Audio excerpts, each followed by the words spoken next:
আমার ছবি তুলতে কি মানে ন্যাচারালি ছবি তোলার আমার খুব বেশি শখ ছিল। ছবির প্রতি শখটা কাজ করতো অনেক ছোটবেলা থেকে। তখন আসলে ছবির প্রতি আমি কিছু বুঝতাম না। ফুলের প্রতি আমার খুব একটা ভালোবাসা, মানে এই জিনিসটা আমার খুব বেশি। গোলাপ ফুলের থেকে কাঠগোলাপটা একটু বেশি প্রিয়।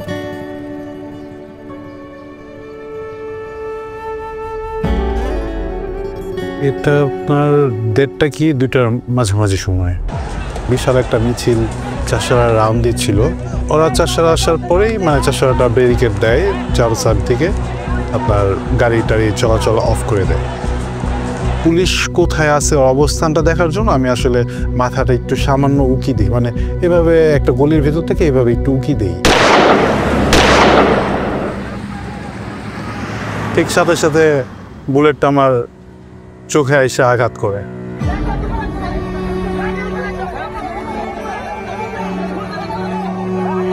চোখ দিয়ে মানে রক্ত মনে হয় কি গরু কাটলে যেরকম না ওরকম ওর ইটা হইতেছে। হওয়ার পরে ওই দেখে আমি আর মাথা কোন আমি রাখতেছি না। ও শুধু আমাকে বললো যে আম্মু আমাকে মাফ করে দিও।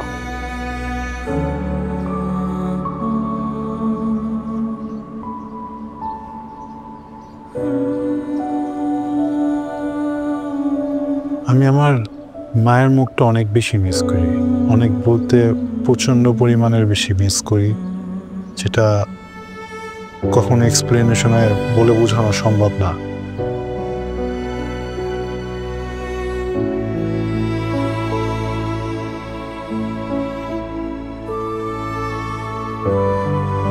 হয়তোবা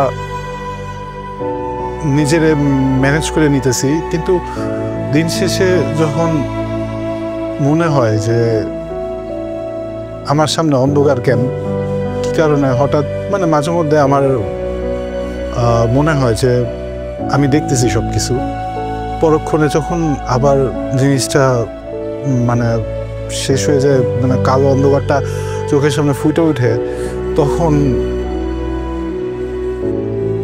রাত্রে যখন ঘুমাতে যায় ঘুম হয় না, তো তাকাই থাকে মানে চোখ বন্ধ করে। আর আব্বু বলে কি চোখ বন্ধ করে থাকলে ঘুম আসবে। আমি যখন চোখটা বন্ধ করি তখন মনে হয় কি যে মা বাবা তো দিনটা 24 ঘন্টা এই অন্ধকারের ভিতরে কাটায়।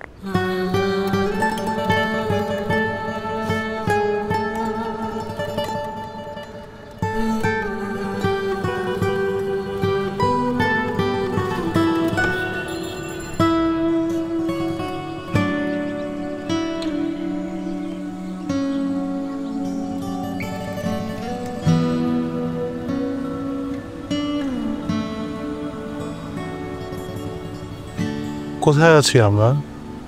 আরেকটা পার্কে আসছি? না ভাই, আমরা জাতীয় সংসদ ভবনের সামনে। বলেন কি?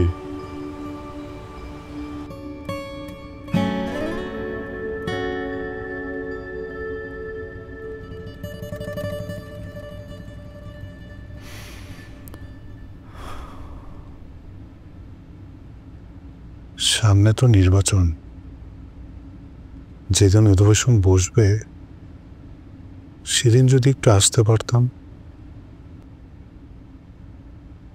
আমি তো আর দেখতে পাবো না, যদি একটু কানেও শুনতে পারতাম ওনারা কি নিয়ে কথা বলছে।